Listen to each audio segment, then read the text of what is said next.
La première chose que tu vas devoir faire, c'est identifier ton CPA cible. Donc le CPA, c'est ce qu'on appelle le coût par acquisition. Ça représente finalement le coût moyen pour obtenir une action spécifique comme une vente ou un lead via une campagne publicitaire. Concrètement, c'est combien tu es prêt à dépenser en publicité pour obtenir une vente ou un lead, par exemple. Ton CPA cible, il va dépendre pas mal de ton objectif principal avec la publicité. Est-ce que tu veux générer des ventes, générer des leads, augmenter ta notoriété, générer de l'engagement? Voilà, tout ça, c'est des choses qu'il faut prendre en compte pour identifier ton CPA cible. Généralement, quand on fait de la publicité Facebook, en tout cas très souvent, c'est pour générer des conversions, donc du chiffre d'affaires. Je vais te donner aujourd'hui plusieurs méthodes selon si tu es plutôt dans la partie vente ou la partie leads. Si plutôt tu fais des ventes et que tu vends un produit, disons, à 100 $ avec une marge nette de 30%, ça veut dire que sur ton produit à 100 $, il y a vraiment juste 30% qui te revient en bénéfice. 70 $, en fait, ça vient par exemple de ton fournisseur, de la production, etc.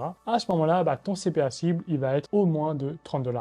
On acquiert des clients et on ne perd pas d'argent. Pour les leads, ça va être un petit peu la même chose, sauf on va rajouter un paramètre en plus, c'est le taux de conversion des leads qui se transforment en clients. Tous les leads ne se transforment pas en clients. Il faut vraiment prendre ce paramètre en considération. Donc par exemple, si 10% de tes leads se transforment en clients et qu'une vente te rapporte 100 $, on va utiliser donc une petite formule pour identifier ton CPA cible, valeur d'une vente divisée par ton taux de conversion. Donc dans ce cas-ci, c'est 100 $ divisé par 10%, c'est égal à 10 $. Ton CPA cible à ce moment-là sera de 10 $ pour tes leads.